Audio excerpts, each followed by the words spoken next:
এক মাসে দ্বিতীয়বারের মতো বাড়ল ভোক্তা পর্যায়ে বেসরকারি খাতের তরলীকৃত পেট্রোলিয়াম গ্যাস এলপিজির দাম। এবার প্রতি কেজিতে বেড়েছে ১৭ টাকা ৬২ পয়সা। চলতি মাসের শুরুতেও এলপিজির দাম বাড়ানো হয়েছিল। তখন কেজিতে ৩২ টাকা ৩০ পয়সা বেড়েছিল।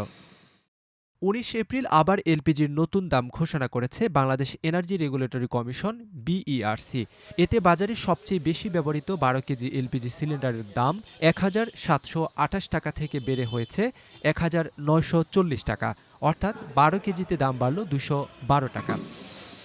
গত মাসে ১২ কেজি এলপিজি সিলিন্ডারের দাম ছিল ১,৩৪১ টাকা। এপ্রিলের শুরুতে সেই দাম ৩৮৭ টাকা বাড়িয়ে ১,৭২৮ টাকা করা হয়েছিল। বিইআরসি বলছে, বাজারে বিভিন্ন আকারের এলপিজি সিলিন্ডার পাওয়া যায়। দাম বাড়ানোর পর প্রতি কেজি এলপিজির দাম হয়েছে ১৬১ টাকা ৬৬ পয়সা। এই হিসেবে বিভিন্ন আকারের এলপিজি সিলিন্ডারের দাম নির্ধারিত হবে। প্রতি মাসে এলপিজির দাম নির্ধারণ করে বিইআরসি। তবে বাজারে নির্ধারিত দামে এলপিজি বিক্রি হচ্ছে না।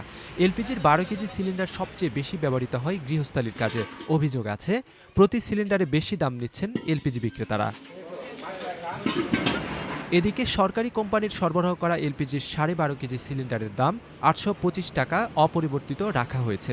গাড়িতে ব্যবহৃত এলপিজির দাম বাড়িয়ে প্রতি লিটার ৮৯ টাকা ৫০ পয়সা নির্ধারণ করা হয়েছে। এর আগে দাম ছিল ৭৯ টাকা ৭৭ পয়সা। শাহাবুদ্দিন, প্রথম আলো, ঢাকা।